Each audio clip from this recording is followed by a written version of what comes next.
Hello, Isaiah. I just had the utmost pleasure of reading your discussion to response or initial response. First of all, I really wish you would have done that as a video because I think it would have been really cool.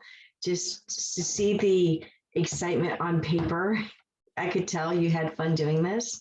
And the entire time I was reading the prologue to your prompt, I could just hear adult Ralphie from Christmas Story telling the story about Alex and the three droogs and walking in. I love your quote, cock off the wall. That's pretty cool. I remember being a preteen and in sixth grade because our school went kindergarten to sixth grade. So the sixth graders were so cool. And we girls played kickball and we decided the teams and we made sure our team was always the best. And we were so cocky and so like, yeah, because we're sixth graders. I look at the sixth graders now on my campus and I just giggle at the thought that I thought I was something. And we were, I guess, but amazing intro, just amazing. Again, Ralphie from Christmas Story played through my head that voice, and I just thought it was perfect. And, you started off with how many times, have we been victim to draconian teachers? My fourth grade teacher's name was Mr. Hiltner. Your imagination can wander a little bit to where I might be going with this, which as an adult, I would never compare anyone to anybody so evil. However, he was known to be mean. The first day of school, he was like, sit down, no talking. And I remember there is a boy named Chris Irvin who had to sit in the back of the classroom and he literally had a cardboard screen around his desk so he couldn't talk to anyone or be a distraction. Can you imagine having a cardboard screen around a student today?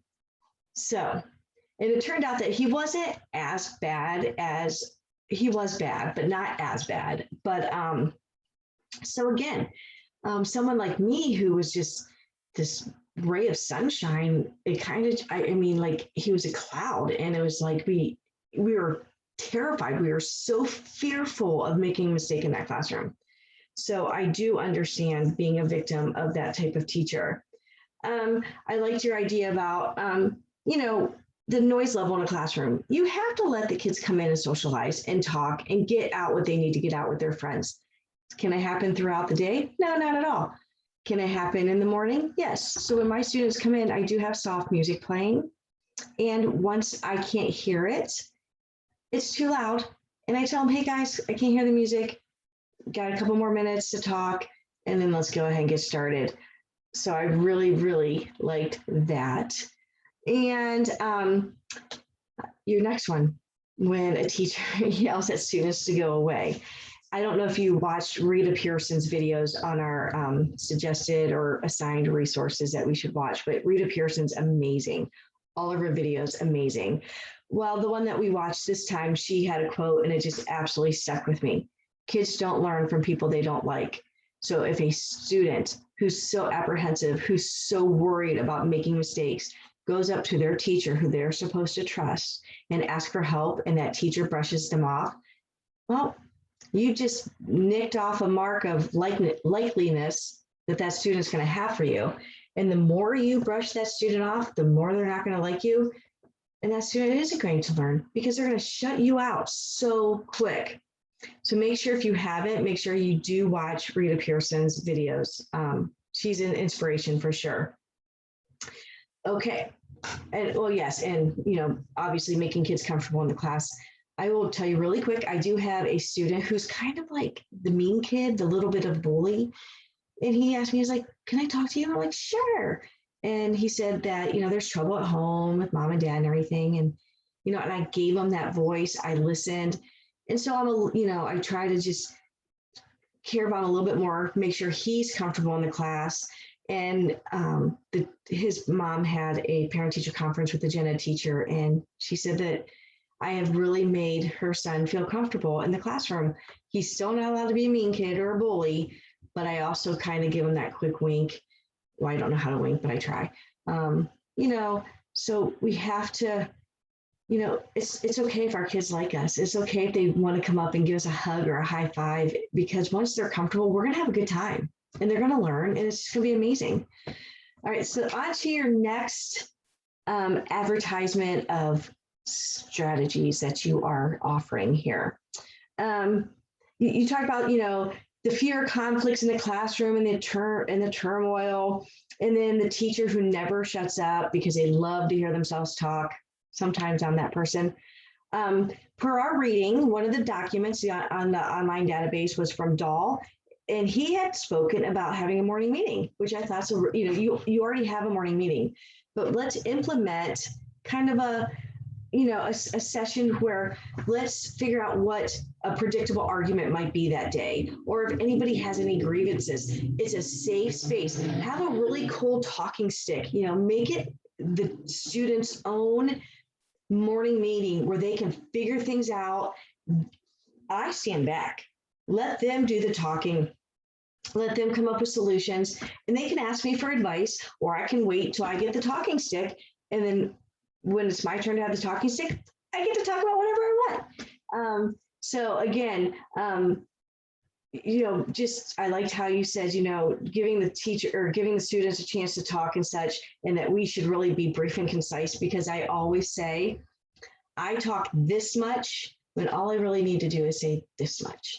And once I get this much down, I'm going to probably be a better teacher. They do love my stories about my chocolate lab Piper. Okay, let's see what else. I just absolutely loved your paper, and I know that I'm probably not as professional as I should be with this one because it's just so much fun. The fifth free tip: we must show compassion. Everything we read, Rita Pierson, show compassion. She showed compassion to a little boy who missed 18 math problems out of 2. Well, but she could have put that big red F on there and said, "See me after class." But she didn't. She showed that little boy compassion, and he looked at his paper and said, "I got a smiley face, but isn't this an F?" And she said, "It sure is an F, but you got 2 right. Let's celebrate the small successes." She showed compassion because he was already looking to look at that paper, and he was already defeated. She changed that little boy's day. The next time he might get 3 right or 4 right. Showing compassion is huge. Even when we don't want to show compassion, even when this child is just bugging us that day, I take a step back and say, we are fortunate that we are in a position to help this child, so let's help them. And compassion's free. It doesn't cost us anything. So I just want to end on that. I did like Parsonen's. I know I'm saying his name wrong. I did really like his article too. I quoted him a lot in my video. Let's see. I have everything written down. Let's see. Just how he, talked about, in order to have a nice flow of the classroom, to have a predictable routine and clear, concise rules. I think if we follow that, and then we have that soft music playing, we do invite the students to come up with their needs, if we meet them, and then just having a morning meeting and the teachers not talking, not trying to control and micromanage. I think that we could really start developing wonderful classrooms that have a positive social and emotional learning aspect to it. Isaiah, I'm not sure if you're a teacher yet or what you're doing. I know we had introductions the first week, but I would really love to collaborate with you. You're amazing. I love this, and I hope you do videos because I think you'd be amazing. So if you're a teacher, what grade do you teach? What do you want to teach? Like I said, you probably already told us in the introduction, I just don't remember, but I do look forward to hearing from you. And again, thank you so much for your posts.